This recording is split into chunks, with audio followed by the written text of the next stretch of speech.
Cristo em nós, como que isso acontece, como que se dá esse processo da formação da mente de Cristo na nossa vida. E eu quero convidar você a abrir a sua Bíblia na primeira carta de Paulo aos Coríntios, no capítulo 2, nós vamos ler dos versos 1 a 16, ou então você pode acompanhar na projeção, tá bom?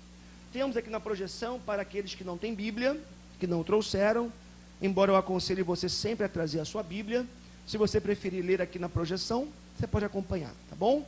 Então, primeira carta de Paulo aos Coríntios, capítulo 2, versos de 1 a 16. Quero lembrar também que ao longo dessa mensagem, nós vamos visitar alguns textos em Atos, tá bom? Atos, porque quando Paulo faz a sua viagem missionária a Corinto, nós vamos falar de algumas experiências que ele teve ali, e essas experiências vão corroborar, vão nos ajudar aqui no sentido de fortalecer o pensamento nessa noite, que é a formação da mente de Cristo em nós, ok? 1 Coríntios capítulo 2, versos de 1 a 5, assim nos diz a palavra de Deus nessa noite. Eu mesmo, irmãos, quando estive entre vocês, não fui com discurso eloquente, nem com muita sabedoria para lhes proclamar o mistério de Deus, pois decidi nada saber entre vocês, a não ser Jesus Cristo e este crucificado. E foi com fraqueza, temor e com muito tremor que estive entre vocês. Minha mensagem e a minha pregação não consistiram de palavras persuasivas de sabedoria, mas consistiram de demonstração do poder do Espírito, para que a fé que vocês têm não se baseasse na sabedoria humana, mas no poder de Deus. Entretanto, falamos de sabedoria entre os que já têm maturidade, mas não da sabedoria desta era, ou dos poderosos desta era, que estão sendo reduzidos a nada. Ao contrário, falamos da sabedoria de Deus, do mistério que estava oculto, o qual Deus preordenou antes do princípio das eras, para a nossa glória. Nenhum dos poderosos desta era o entendeu, pois se o tivessem entendido, não teriam crucificado o Senhor da glória. Todavia, como está escrito, olho nenhum viu, ouvido nenhum ouviu, mente nenhuma imaginou o que Deus preparou para aqueles que o amam. Mas Deus o revelou a nós por meio do Espírito. O Espírito sonda todas as coisas, até mesmo as coisas mais profundas de Deus. Pois quem conhece os pensamentos do homem, a não ser o espírito do homem que nele está? Da mesma forma, ninguém conhece os pensamentos de Deus, a não ser o Espírito de Deus. Nós, porém, não recebemos o Espírito do mundo, mas o Espírito procedente de Deus, para que entendamos as coisas que Deus nos tem dado gratuitamente. Delas também falamos, não com palavras ensinadas pela sabedoria humana, mas com palavras ensinadas pelo Espírito, interpretando verdades espirituais para os que são espirituais. Quem não tem o Espírito não aceita as coisas que vêm do Espírito de Deus, pois lhes são loucura, e não é capaz de entendê-las, porque elas são discernidas espiritualmente. Mas quem é espiritual discerne todas as coisas, e ele mesmo por ninguém é discernido. Pois quem conheceu a mente do Senhor para que possa instruí-lo? Nós, porém, temos a mente de Cristo. Pois quem conheceu a mente do Senhor para que possa instruí-lo? Nós, porém, temos a mente de Cristo. Vamos orar? Deus, que o teu Espírito fale conosco, Senhor. Que seja a palavra de Deus, tua palavra, vinda do teu trono de graça, a visitar o nosso coração nessa noite. Deus, em nome de Jesus, que o Senhor possa anular, aniquilar toda tentativa humana, toda tentativa do coração humano de falar quaisquer coisas que não vêm do teu trono de graça, que não sejam verdades espirituais, mas que nessa noite, nesse lugar, só haja espaço para a tua voz, para a atuação do teu Espírito, Senhor. E que o Senhor possa cumprir o propósito para o qual essa palavra foi designada nessa noite. O Senhor conhece o nosso coração, sabe da nossa mente, tudo que se passa dentro de nós. Em nome de Jesus, Pai, que nós possamos por um instante aqui, deixarmos tudo lá fora. Tudo, Pai, que possa impedir a concentração na palavra, o envolvimento, Pai, com a tua palavra, tudo possa ficar lá fora, para que o teu Espírito possa agir de forma poderosa na nossa vida.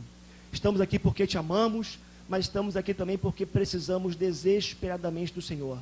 Precisamos de direção para a nossa vida, de luz, Pai, para as nossas trevas. Precisamos, Pai, de um rumo, de uma direção, de um norte. E nós sabemos que só a Tua palavra pode fazer isso conosco nessa noite. No nome de Jesus, nós oramos. Amém, amém. Louvado seja o nome do Senhor. Queridos irmãos, a mente humana é uma coisa fantástica, né? Não sou um especialista em mente humana, muito longe disso, mas procurei ler algumas coisas, perceber algumas coisas, e nas minhas pesquisas pude perceber que a mente humana, por mais que tenha sido ou venha sendo estudada por especialistas ao longo de tantas eras, de tantos anos, a mente humana continua ainda de alguma forma sendo um campo desconhecido em muitos aspectos, mesmo para os especialistas. Alguns falam do poder da mente, né? De um poder sobrenatural quase da mente.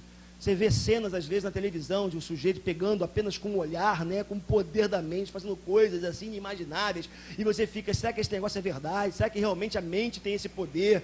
Será que o sujeito consegue de verdade entortar um garfo, fazer uma série de coisas? Enfim, sendo verdade ou não essas coisas, o fato é que a mente humana é algo fantástico. A mente humana é algo que ainda vai dar muito trabalho para os estudiosos, os especialistas, no sentido de tentar desbravar a mente humana.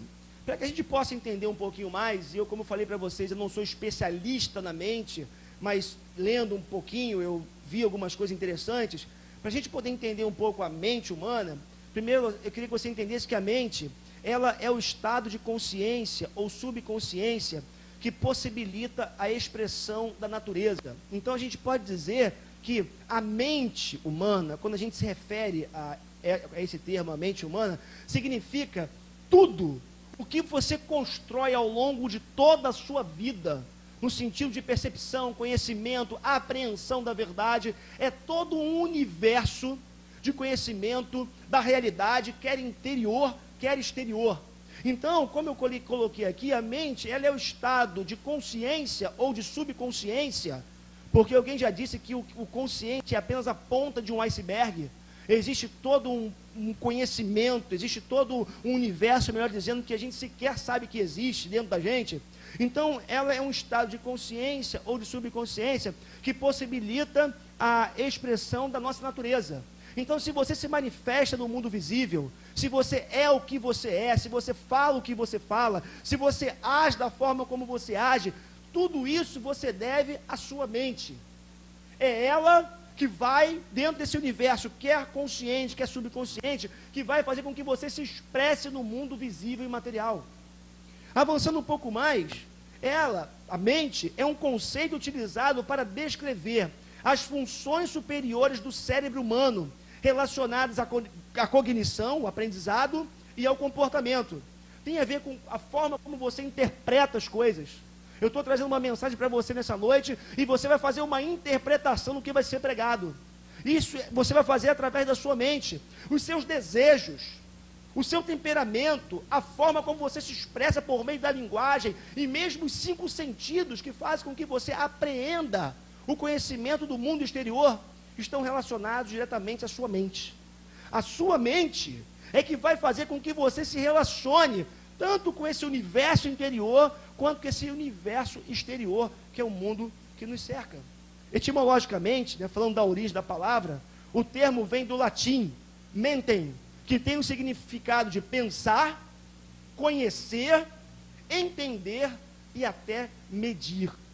Então você está aqui nessa noite, e eu estou falando coisas para você, e você vai medir o significado, a extensão, a profundidade do que está sendo falado. E tudo isso você faz por meio da sua mente. Para usar uma palavra que tem sido usada muito nos nossos dias, a nossa mente tem a ver com a nossa cosmovisão. A cosmovisão é justamente a visão do mundo, a visão do universo, a visão da vida, a visão que você tem de você mesmo e do universo no qual você está inserido nele. Então a sua cosmovisão, a forma como você vê as coisas, você interpreta a vida, interpreta os seus relacionamentos, você percebe o mundo que você vive nele, você faz por meio da sua mente. Uau! Que importância a mente tem na nossa vida, não é verdade? E se é verdade o que eu estou falando para vocês, como nós sabemos que é, nós podemos dizer que a nossa mente é que vai dominar toda a nossa existência. Irmãos, não nos iludamos. Tudo vai começar aqui, ó. A forma como você enxerga as coisas. Se você se enxerga uma pessoa pequena diante do mundo, das situações, dos problemas, das lutas, você vai encarar os seus desafios de uma forma. Se você se vê uma pessoa capaz de responder aos desafios, uma pessoa que consegue responder à altura dos desafios que são colocados diante de você todos os dias, você vai encarar esse problema de outra forma. Então, a nossa mente domina a nossa existência e a depender do estado dela, nós vamos ser vencedores ou perdedores. Nós vamos ser pessoas ousadas ou seremos pessoas retraídas. Nós seremos pessoas que avançam ou seremos pessoas que ficam na nossa, vamos ficar na nossa aqui esperando as coisas acontecerem. Tudo parte dessa visão que a gente tem do mundo e a nossa mente é que vai dominar toda a nossa existência. E aí, indo para o nosso texto nessa noite, é importante a gente já avançar para o texto, é importante a gente observar que 3 verdades iniciais são descritas por Paulo, quando fala da mente humana e quando Paulo fala da necessidade que nós temos de termos uma mente diferente. E a primeira verdade que Paulo fala é justamente essa: a mente do cristão, ela necessariamente precisa ser uma mente diferente. O cristão, ou seja, aquele que se encontrou com Cristo, aquele que um dia decidiu por Jesus, aquele que se submeteu à vontade de Jesus, necessariamente será alguém que pensa diferente da grande maioria das pessoas que não tem Deus. É interessante porque Marcelo hoje de manhã pregava sobre tentação e provação. Se você não pôde vir, você perdeu. Mas ele falava sobre um dos aspectos que ele dizia ali do poder de escolha, né? E ele dizia que ele não sabia como que tem pessoas que assistem, por exemplo, Big Brother, né? Que conseguem olhar aquele lixo. E aí, sabe o que eu queria que você entendesse nessa noite? Que para o mundo, quando eu me refiro ao mundo, o sistema de valores aí fora, é normal. Eu vejo pessoas às vezes que ficam contando no relógio a hora de chegar, ligar a televisão para ver Big Brother, para ver aquela nojeira, aquela porcaria que aparece na tela da televisão. Aí sabe o que acontece? Eu vi esses dias uma campanha no Facebook, que eu entro lá também no Facebook de vez em quando, e eu via lá, campanha para tirar o Big Brother da TV. Gente, não esperem isso acontecer. Não tem que acontecer. Sabe o que tem que acontecer? Você, que é uma pessoa que tem uma mente diferente da mente do sistema de valores lá fora, você que tem o direito de escolha, de decisão, você vai dizer, não bota no canal. Ou está assistindo um programa, nem dá, porque antes é a novela, que é outra porcaria, né? Você viu o jornal ali, já viu, opa, deixa eu tirar essa porcaria daqui. Você que tem direito de escolha, você que tem uma mente renovada, você que não pensa segundo o curso desse mundo, você que tem condições de perceber a vida de outra forma, você faz a sua escolha, você toma a sua decisão. Então, Paulo faz uma primeira afirmação, que eu não vou avançar muito aqui, que eu vou falar um pouco mais disso daqui a pouco. A mente do cristão é uma mente diferente, e ele fala assim, no verso 16, na parte B, nós, porém, temos a mente de Cristo. Eu gosto desse porém, porque esse porém, ele marca um divisor de águas. Esse porém determina uma diferença. Ele está dizendo o seguinte, o mundo, o sistema de valores caído que está aí fora, vai num curso. Nós, porém, marcamos posição, como homens e mulheres de Deus, e nós pensamos diferente, e nós agimos diferente. Que coisa bonita, né? Tem na carta de Paulo a Timóteo, tem um momento que Paulo fala da impiedade dos últimos tempos, aquela coisa toda, aí Paulo vai dizer para Timóteo, tu porém, que coisa bonita, diferente de tudo que as pessoas fazem, não importa o que elas fazem, tu porém, seja diferente, pense diferente, haja diferente, porque você é diferente. Então, primeira coisa que Paulo marca aqui, é que a mente do cristão, necessariamente precisa ser uma mente diferente. Mas Paulo marca outra coisa, Paulo também nos mostra, nessa sua carta, no primeiro momento, que só o Evangelho e o poder de Deus podem formar a mente de Cristo em nós. Olha que coisa bonita. O cristão é alguém que tem a mente diferente. Mas para que isso aconteça de verdade na nossa vida, é necessário que o Evangelho e o poder de Deus se manifestem em nós, para que de verdade a nossa mente seja formada segundo a mente de Cristo. Então, Paulo vai dizer assim, no verso 1, eu mesmo, irmãos, quando estive entre vocês, não fui com discurso eloquente, nem com muita sabedoria para lhes proclamar os mistérios de Deus, pois eu decidi nada saber entre vocês, a não ser a Cristo e este crucificado. Vou avançar um pouquinho aqui, vamos voltar a esse tema, mas o que Paulo está dizendo é o seguinte, olha, eu quando fui pregar para vocês, eu entendi que só a palavra de Deus, associada ao seu poder, pode transformar a mente de vocês segundo a mente de Cristo. Que coisa maravilhosa. E uma terceira verdade que Paulo nos deixa logo de início da sua carta, no capítulo 2, é que só a mente de Cristo compreende as coisas espirituais. Entendeu por que você precisa da mente de Cristo? Porque existe um universo de conhecimento espiritual, de verdades espirituais que o homem natural não pode conhecer. Por mais que ele tente colocar Deus num microscópio, por mais que ele tente colocar Deus num tubo de ensaio, dissecar Deus, entender Deus, ele não vai conseguir, por uma razão muito simples, as questões espirituais se discernem espiritualmente. Olha que coisa bonita, nós encontramos nos versos 7 a 15, ao contrário, falamos da sabedoria de Deus, do mistério que estava oculto, o qual Deus preordenou antes do princípio das eras, para a nossa glória. Nenhum dos poderosos desta era o entendeu, pois se o tivessem entendido, não teriam crucificado o Senhor da glória. Todavia, como está escrito, olho nenhum viu, ouvido nenhum ouviu, mente nenhuma imaginou o que Deus preparou para aqueles que o amam. Quem não tem um espírito, não aceita as coisas que vêm do Espírito de Deus, pois lhe são loucura. E não é capaz de entendê-las, porque elas são discernidas espiritualmente. Mas quem é espiritual, discerne todas as coisas, e ele mesmo por ninguém é discernido.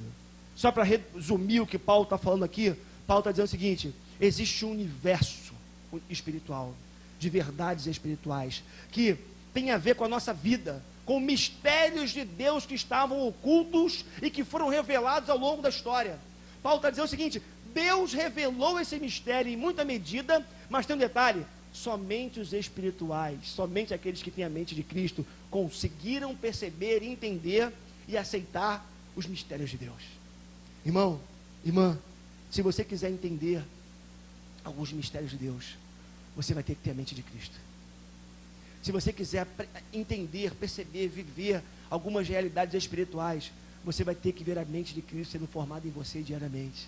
Por uma razão muito simples: sem a mente de Cristo, a gente não consegue entender verdades que são espirituais e que se discernem espiritualmente. Agora, uma coisa interessante é que Paulo, ele começou a escrever essa carta aos Coríntios para uma igreja que estava justamente localizada na cidade de Corinto. Cidade de Corinto, que ficava na Grécia, ao sul ali de Atenas. É interessante porque Paulo, ele tem uma experiência muito marcante em Corinto. Paulo havia passado por Atenas, tido uma experiência evangelística em Atenas. Paulo fez 3 viagens missionárias, e Paulo era um evangelista, era um missionário. Paulo era alguém que andava pelo mundo plantando igrejas. Onde Paulo ia, ele plantava, pregava o evangelho, deixava um núcleo de uma nova igreja sendo formada, e depois o apóstolo Paulo se comunicava com cartas, ou por meio de cartas, com essas igrejas. Então o que aconteceu? Paulo, em determinado momento do século I, numa das suas viagens missionárias, Paulo vai a Corinto, e chegando em Corinto, Paulo, ele encontra uma cidade interessante, uma cidade com grande potencial para o evangelho ser anunciado, o evangelho ser pregado.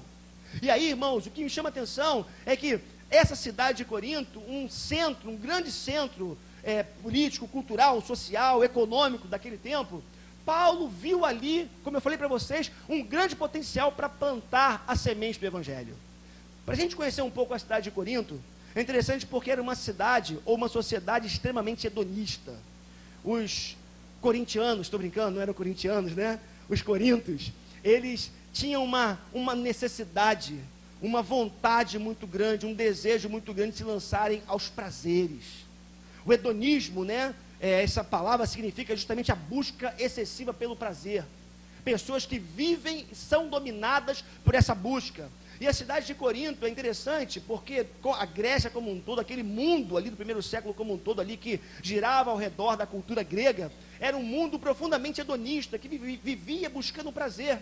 É interessante porque Paulo, por exemplo, teve em Atenas um embate com alguns filósofos, né, dentre eles alguns epicureus e alguns estoicos, onde os epicureus, por exemplo, eles defendiam a tese de que os deuses criaram o mundo, né, mas viraram as costas para o mundo. E tem um detalhe, os deuses não estavam preocupados com o que os homens, as mulheres, de forma geral, eles faziam com a sua vida. E essa tese de que os deuses não estavam preocupados com a vida deles, fazia com que eles pudessem se lançar a todo tipo de prazer, todo tipo de orgia, todo tipo de pecado. Por exemplo, em Corinto, existia o famoso e grandioso templo da deusa Afrodite. Afrodite era a deusa do amor. Isso significava dizer que havia ali uma espécie de orgias cultuais, sacerdotisas do sexo. E a ideia era o seguinte: por meio das orgias, havia uma conexão com as divindades. Por meio da orgia, por meio do sexo, por meio das práticas de pecado, havia essa conexão ali com as divindades, com Afrodite, a deusa do amor.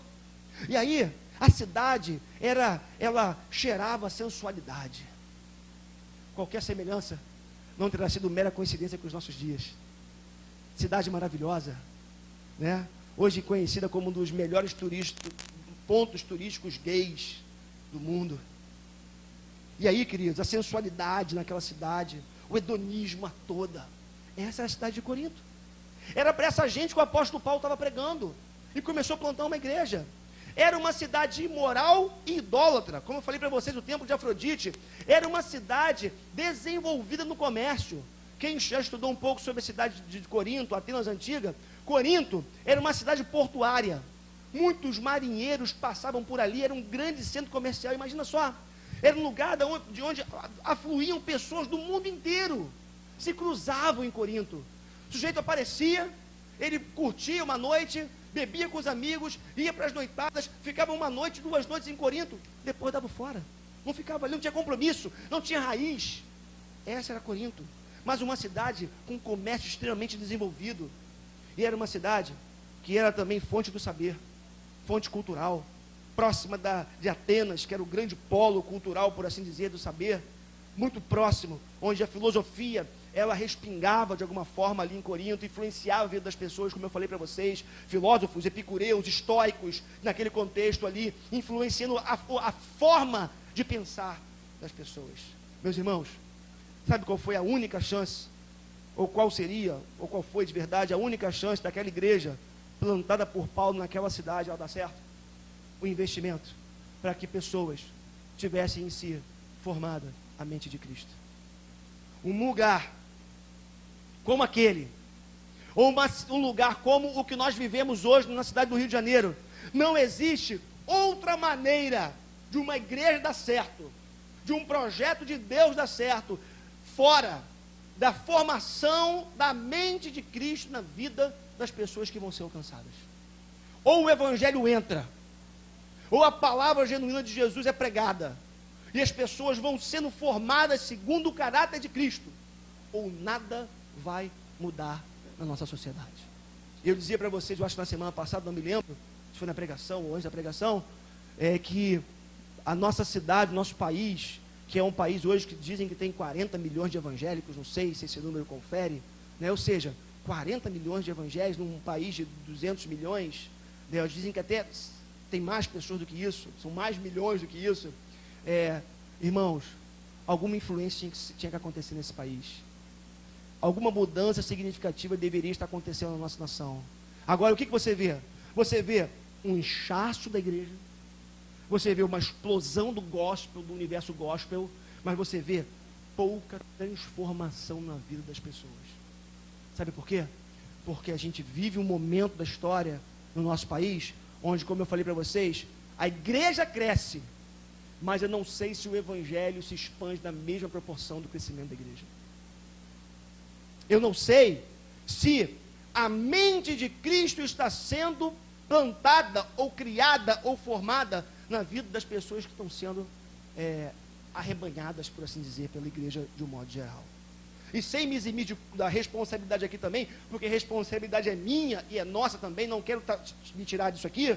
O que a gente precisa entender é que muito mais importante, talvez, do que fazermos convertidos, porque tem um detalhe, não é papel da igreja fazer convertidos, quem converte é o Espírito Santo, é papel da igreja fazer discípulos de Jesus.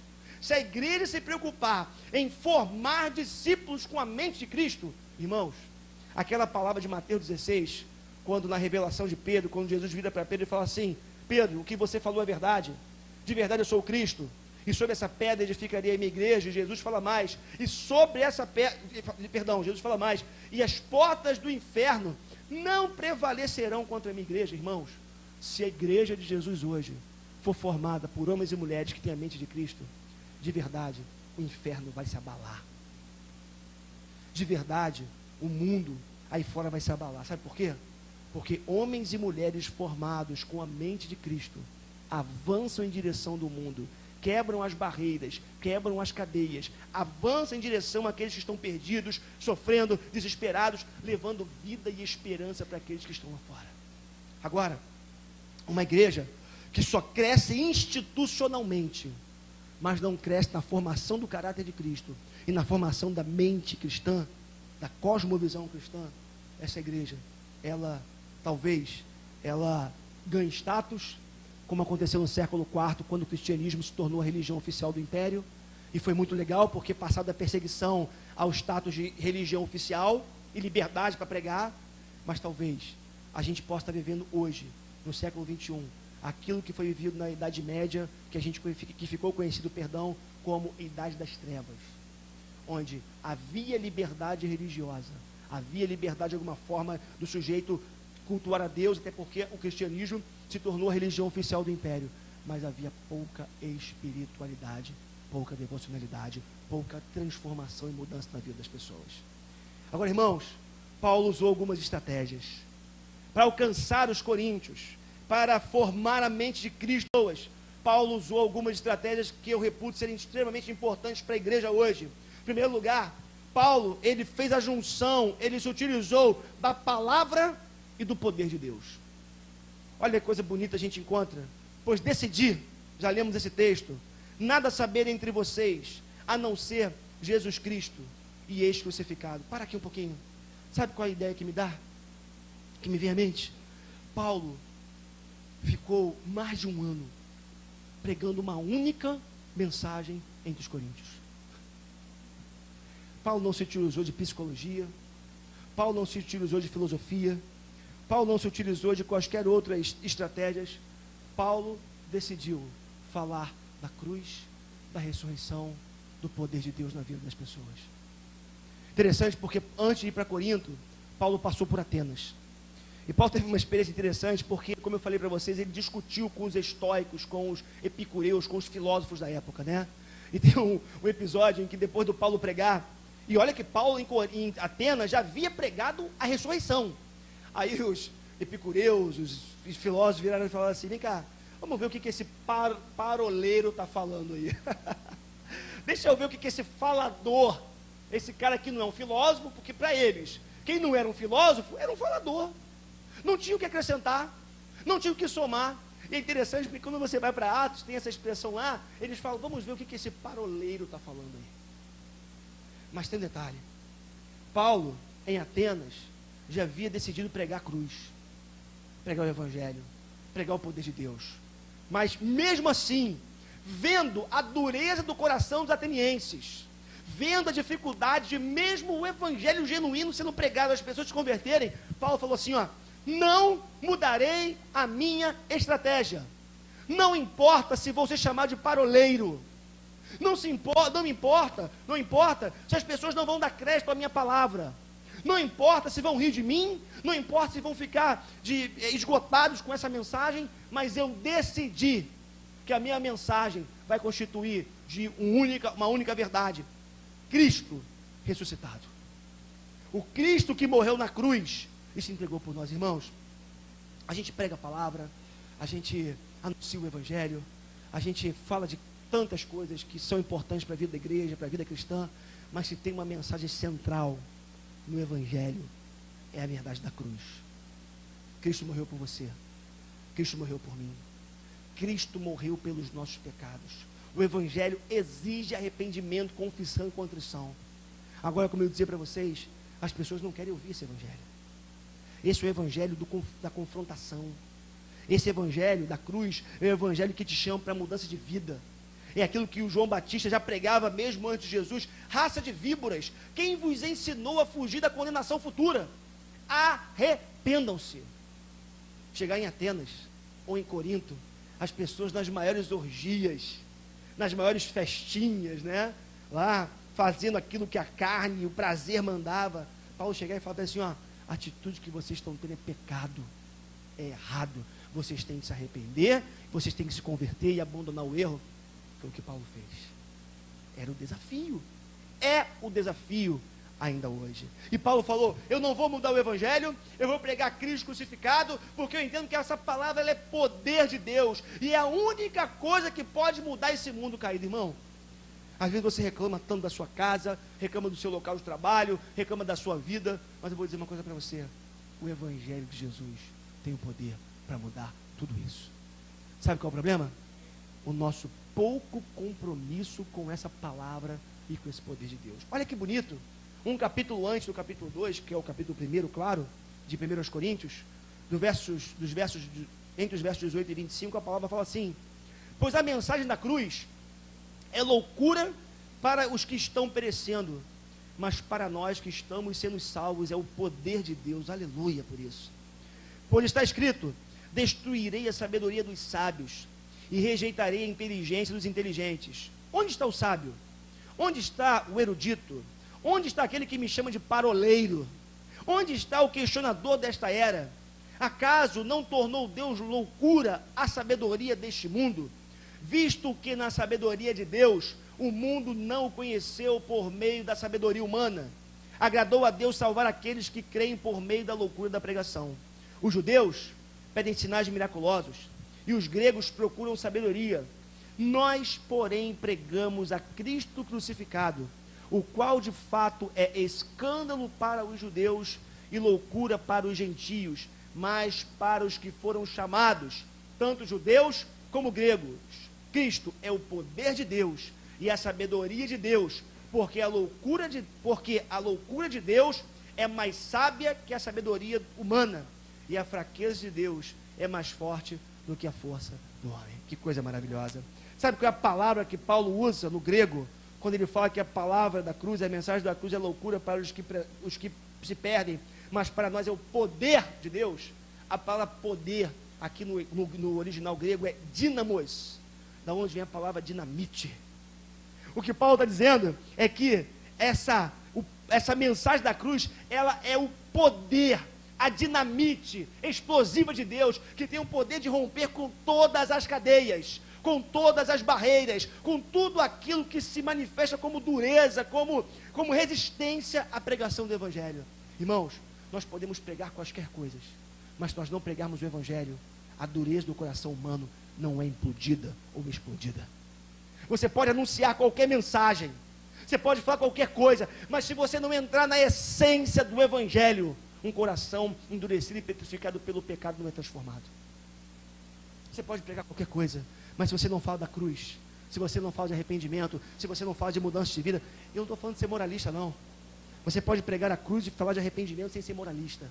Agora, se você não prega a essência do Evangelho, nada vai mudar, ou muito pouca coisa vai mudar. Meu irmão, olha para a sua vida agora, olha para as suas resistências, olha para as suas lutas pessoais, olha para os seus gigantes. Sabe o que eu quero te dizer nessa noite? É o poder da palavra que vai destruir todos esses gigantes e fortalezas na sua vida. É a conexão que você vai ter com a palavra de Deus, que vai fazer com que a mente de Cristo vai sendo formada em você, e que os seus inimigos internos e externos, aos poucos, vão sendo destruídos pelo poder dessa palavra. Ah, irmãos, se nós tornássemos esse texto como um absoluto para a nossa vida, Se de verdade a gente saísse daqui essa noite hoje, falando, eu creio no poder da palavra, e amanhã, toda aquela resistência do inferno no meu trabalho, com o meu chefe, com aqueles colegas de trabalho que me perseguem, eu acredito que a palavra de Deus vem. Eu não estou falando de você usar essa palavra para destruir os teus colegas de trabalho, não, tá? Orar contra eles, né, para Deus mandar um raio e matar todo mundo. Não estou falando disso, não. O que eu estou falando é que, quando você crê que essa palavra de verdade, ela é de Deus, ela é poderosa, e você toma isso para a sua vida, e você se utiliza dessa palavra, todas as resistências, quer emocionais, quer espirituais, elas vão sendo destruídas, quebradas pelo poder da palavra de Deus. Meu irmão, em nome de Jesus, creia essa palavra. Creia que a palavra de Deus é poder para a sua vida. Agora, se a palavra de Deus é poder para a minha vida, eu preciso comer esse poder. Eu preciso me alimentar dessa palavra. Eu preciso conhecer essa palavra. Porque se eu não conhecer essa palavra, se eu não beber dessa fonte, se eu não me alimentar dela, pouco poder vai ser exercido por meio dessa palavra na minha vida. Em nome de Jesus, entenda isso. Uma outra estratégia do apóstolo Paulo foi a conexão com a cidade. Então Paulo, ele pregou a palavra com poder, e Paulo fez uma conexão com a cidade. Interessante, né? Porque aí agora sim, indo lá para Atos, né? Para a experiência de Paulo no livro de Atos, quando ele vai a Corinto, está escrito assim: depois disso, Paulo saiu de Atenas, depois de passar por Atenas, e foi para Corinto. Ali encontrou um judeu chamado Áquila, natural do Ponto, que havia chegado recentemente da Itália com Priscila, sua mulher. Pois Cláudio havia ordenado que todos os judeus saíssem de Roma. Paulo foi vê-los, e uma vez que tinham a mesma profissão, ficou morando e trabalhando com eles, pois eram fabricantes de tendas. Olha que coisa maravilhosa.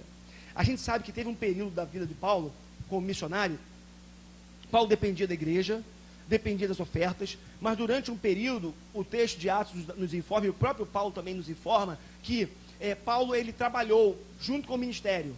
Ele era fabricante de tendas como profissão, e ele trabalhou para fazer dinheiro, para se sustentar, para não ser pesado para a igreja local, uma igreja nascente ainda com poucos recursos naquele contexto. E aí, é interessante porque Paulo, o que me chama a atenção, ele era fabricante de tendas e conheceu um sujeito que também era fabricante de tendas. E o texto diz que Paulo ficou morando e trabalhando com eles, pois eles eram fabricantes de tendas. Meus irmãos, o que me chama a atenção foram os frutos do ministério de Paulo. Enquanto Paulo, ele não podia ser sustentado integralmente pela igreja, Paulo, ele foi à vida, Paulo se conectou com a sociedade, Paulo foi trabalhar, e Paulo não desperdiçou a oportunidade que ele estava tendo de ter conexão com os seus iguais ali, para anunciar o evangelho. Sabe o que eu queria que você entendesse essa noite? A gente tem que aprender, entender e viver a realidade da igreja que é para fora. Eu falo sempre isso aqui, sob pena de ser repetitivo, talvez esteja sendo já, mas não posso me cansar de falar. Igreja não é só domingo à noite, ou domingo de manhã, quando a gente vem para cá. A igreja é lá no teu local de trabalho também. Igreja é dentro da sua casa. Igreja tem a ver com os seus relacionamentos todos os dias. É lá que você também precisa ser igreja de Jesus. E aí, meus irmãos, nós não podemos perder as oportunidades que Deus nos dá todos os dias. Eu disse isso para a Cris essa semana, que eu fiquei meio frustrado comigo mesmo, né? Estava na academia, no condomínio, e aí eu estava acabando já de malhar, e era tarde, aí eu estava quase saindo. Aí uma menina estava malhando, uma moça estava malhando, aí ela perguntou, eu estava vendo a Globo News lá, né? Eu gosto de ver a notícia lá e tudo. Aí ela perguntou assim, posso mudar? Eu falei, lá vem novela, né? Não tem jeito, né? Lá vem novela. Aí eu falei, estava quase acabando, eu falei, quando você é antipático aqui, eu falei, pode mudar. Não deu outra. Ela botou na Globo, numa novela nova que está tendo. Ela falou assim, eu gosto dessa novela porque ela fala sobre espiritualidade. Né? Espiritualidade, eu fiquei pescando. Aí eu perguntei, eu não me lembro bem o que eu falei, eu perguntei assim para ela, você se identifica com o que é pregar? Mais ou menos assim, você se identifica com o que está sendo falado na novela? Aí ela falou assim, eu me identifico porque eu sou espírita. Ela falou para mim. Eu falei, é mesmo? Você é espírita? Ela falou assim, aí ela começou, eu estou no espiritismo porque no espiritismo eu encontrei muitas respostas para mim, né? E uma coisa que eu estava ali e dizia para ela é o seguinte, né? Quem disse que a gente só precisa de respostas? Porque é o seguinte, né? Imagina, eu estou num lugar hoje que me explicou por que eu estou caminhando para o abismo. Ótimo, né? Hoje, eu estou caminhando para o abismo e eu sei porque que eu estou indo para o abismo. E você vai cair no abismo. Eu não quero entender por que eu estou indo para o abismo. Eu quero entender como não ir para o abismo. Por que eu não estou? Como não sofrer o que eu sofro? E uma coisa que ela dizer para mim foi o seguinte: eu vivi muitas coisas na minha vida que deixa, meus irmãos, que eu vou falar da frustração já já, tá? Que deixa que ela me deu. Eu vivi muitas coisas na minha vida. Ela falou que tinha 36 anos, tinha vivido muita coisa na vida dela e que o espiritismo estava dando respostas para ela, tá? Aí uma coisa que eu disse para ela, aí eu falei do Evangelho, falei de Jesus, falei daquilo que eu acreditava, mas eu cheguei em casa falando para Cristo, não acredita a oportunidade que eu perdi. Sabe por quê? Eu falei de tudo, eu discuti com ela, eu dialoguei, eu fui na filosofia, mas eu não falei da cruz, eu não falei do Evangelho, eu não falei do afastamento do homem de Deus, eu não falei que ela precisava de Jesus na vida dela, que não adiantava ela simplesmente ter respostas, fazer sentido para ela alguma coisa, ela precisava da luz de Jesus brilhando na vida dela. Eu falei para a Cris, não posso perder essa oportunidade mais, né? Não posso, a vontade que me deu foi descer, me encontrar com ela de novo na academia, para falar, irmãos, e aí, o que eu queria que você entenda, eu dei uma volta grande para você entender, a gente não pode chegar numa esteira da academia, e está correndo, bota o fone no ouvido e está lá, né? E não olha nem para o lado, não está nem aí para a pessoa que está do seu lado. Sabe quem estava do meu lado na academia? Uma mulher que sofria. Eu li nos olhos dela. Quando ela falou que ela tinha 36 anos e que o espiritismo explicou coisas para ela, eu não tenho dúvida que ele tinha um coração sofrido, angustiado, necessitado do Evangelho, da luz de Jesus. Meus irmãos, a gente precisa conectar com as pessoas que trabalham com a gente. A gente precisa conectar com as pessoas que convivem com a gente todos os dias. Já viu como é que é? Eu já fiz isso, tá, gente? Chega no ônibus, né? Aí a pessoa assim, quer puxar papo com você, né? Tá cansado, quer dormir. Aí você, tá bom, então vai vir assim, né? Aí você vai dormir, vai fingir que tá dormindo, sei lá. Porque você não quer conexão. Em nome de Jesus. Paulo se utilizou da sua profissão para se conectar com as pessoas. Porque ele sabia que sem conexão não tinha como ganhar as vidas para Jesus. Já viu isso? A gente quer ganhar as pessoas para Deus, mas não quer se relacionar com elas. Não quer ter trabalho. Porque relacionamento pressupõe trabalho. O sujeito vem com problemas, quer abrir o coração, quer falar dos seus dramas. E não tem jeito, nós somos chamados para isso. Então, conecte-se, faça como Paulo, se conecte com a cidade. Sabe uma outra estratégia do Paulo? Paulo, ele investiu pesado em pessoas estratégicas. Olha que coisa interessante. Pegando Atos 18, versos 7 e 8, assim nos fala o texto. Então Paulo saiu da sinagoga e foi para a casa de Tício Justo, que era temente a Deus e que morava ao lado da sinagoga. Olha só, hein? O cara morava ao lado da sinagoga. A sinagoga era o lugar onde se abria as escrituras sagradas, se lia as escrituras e se debatia. Então Paulo saiu e foi na casa desse Tício Justo, que era temente a Deus e que morava ao lado da sinagoga.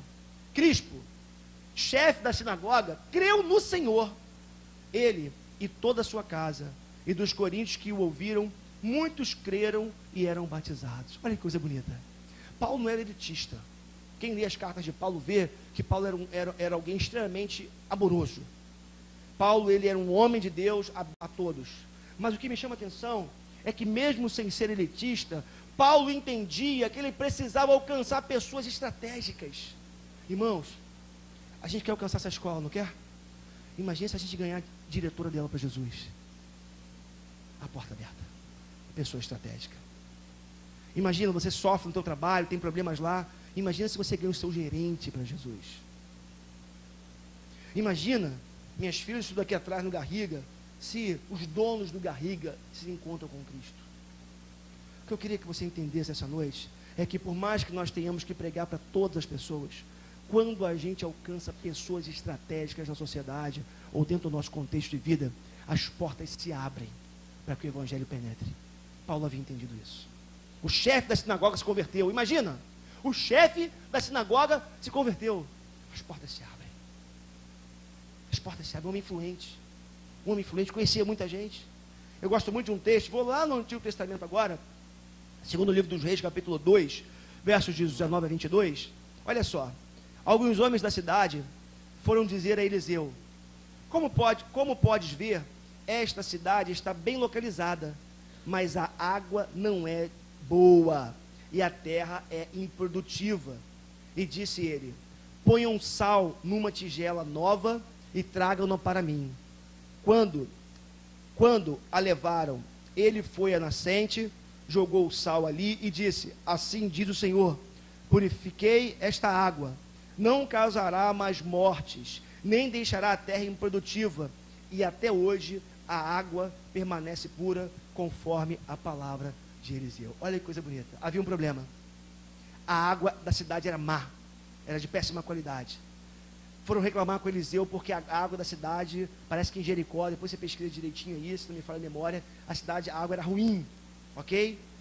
Eliseu vem com uma estratégia e fala assim: ó, vamos colocar sal, uma tigela nova, vamos pegar sal, vamos jogar na fonte da água, onde a água nasce. E quando nós jogarmos essa tigela de sal, e esse sal não tinha nenhuma propriedade específica nele, era um milagre de Deus que ia acontecer ali, o que acontece era o seguinte, o que aconteceu foi o seguinte: toda a água daquela cidade foi purificada. Agora aqui é o detalhe: Eliseu não mandou pegar o sal e jogar no reservatório que ficava lá embaixo. Eliseu mandou pegar o sal e jogar lá na fonte, onde a água saía. Sabe o que a gente precisa entender nessa noite, meu irmão e minha irmã? Quando a gente vai na fonte, quando a gente vai nos lugares estratégicos, os resultados são maiores. Não estou dizendo que você não tem que pregar dentro do ônibus, falar de Jesus para todo mundo, mas a gente buscar discernimento de Deus, pedir a Deus discernimento, estratégias, para alcançarmos pessoas que podem fazer diferença no nosso convívio, no nosso contexto. Quero avançar mais, estou caminhando para o final. Uma outra coisa que Paulo fez como estratégia, ele gastou tempo com as pessoas da cidade. Irmãos, o verso 11 fala assim, Paulo ficou ali durante quanto tempo? 1 ano e meio, ensinando-lhes a palavra de Deus. A gente começa a falar para alguém, né? A gente quer converter uma pessoa, olha a expressão que eu estou usando equivocada aqui, em 3 dias. A gente não quer gastar tempo com as pessoas. Paulo ficou 1 ano e meio ensinando a palavra para aquelas pessoas. Sabe o que a palavra de Deus nos ensina hoje nessa noite? Não adianta usarmos de imediatismos. Muitas vezes serão processos. O encontro de alguém com Jesus vai se dar por meio do teu investimento. Às vezes vai demorar 1 ano, às vezes 2, às vezes mais. O que você não pode deixar de fazer é de investir na vida das pessoas que Deus tem colocado do seu lado, para você ministrar para elas. Paulo pregou durante 1 ano e meio para essas pessoas. 1 ano e meio falando da cruz, falando de Jesus, falando de transformação de vida. E aí, meus irmãos, a gente sai de Corinto e vem para o Rio de Janeiro. Não é verdade? Como já falei para vocês, qualquer semelhança não terá sido mera coincidência com os nossos dias. Vivemos numa sociedade hedonista, vivemos numa sociedade plural, vivemos numa sociedade pós-moderna, vivemos numa sociedade onde as pessoas não querem ouvir falar de Deus, as pessoas querem ser espirituais sem Jesus. Interessante isso, né? O Badu na Barra, eu sempre conto isso, aqui já brigar comigo lá em casa, que ela vai dizer: você contou pela 10ª vez a mesma história, né? Aí quando chega em casa, ela briga comigo. Aí, é assim, o Badu conta uma vez, ele foi fazer um casamento de uma pessoa, a filha de uma pessoa que estava na igreja dele, lá na igreja. Ela não era membro da igreja. Aí, como ele sempre faz, ele falou assim: olha, eu não faço casamento das pessoas que eu não conheço, eu quero conhecer, eu quero ministrar, conhecer um pouco a história. Ele chamou a mãe da menina. Aí, estava conhecendo e perguntou para ela: vem cá, mas tudo bem, você está frequentando a igreja, mas qual é a sua origem? Tudo. Ah, pastor, eu sou muito espiritual. Eu sou uma pessoa muito espiritualizada. Eu sou uma católica, protestante, budista, espiritualista. Ela foi falando, né? Ela juntou tudo num pacote só. Sabe por quê? Hoje em dia, as pessoas, existe um apelo muito grande para a questão da espiritualidade. Hoje, nós não temos mais quase problemas com ateísmo, né? Ateísmo, você encontrar um ateu, tem, você vai mais nas universidades, enfim, mas você tem um ateu prático, mas o ateu teórico mesmo, não é que não exista, mas é mais raro. O problema hoje não é porque as pessoas não creem, é porque elas creem demais. Elas fazem assim com a espiritualidade delas. Elas jogam para tudo quanto é lado, atiram para tudo quanto é lado. E aí, queridos, vivemos nessa sociedade. vivemos nessa cidade. O Rio de Janeiro é assim, uma cidade hedonista, um grande centro, as pessoas estão muito preocupadas com o entretenimento, em trabalhar, em ganhar dinheiro. Sabe, a única coisa que pode mudar o cenário dessa cidade, desse país, é a formação espiritual das pessoas, segundo o caráter de Cristo, e a formação da mente de Cristo na mente dessas pessoas. Você crê nisso? Se você crê nisso, eu creio nisso. Se você crê nisso, é tempo, irmãos, da gente, em primeiro lugar, deixarmos a mente de Cristo ser formada na gente, em primeiro lugar, e a gente começar a vislumbrar a formação de outras pessoas, segundo o caráter de Cristo, e para que a mente de Cristo possa ser formada na vida delas. Amém? Hoje, eu fiz uma introdução aqui, sobre como você ter a mente de Cristo. No próximo domingo, eu quero falar de algumas características da mente de Cristo, que na nossa vida, se elas estiverem presentes, a gente vai começar a perceber algumas mudanças radicais, algumas transformações radicais. Então, próximo domingo, nós vamos nos encontrar com o texto de João capítulo 13, dos versos de 1 a 15, e eu convido você desde já para estar aqui de novo, para a gente poder perceber na mente de Cristo algumas características que Deus quer que sejam, por assim dizer, impressas na nossa vida também. Vamos ficar de pé?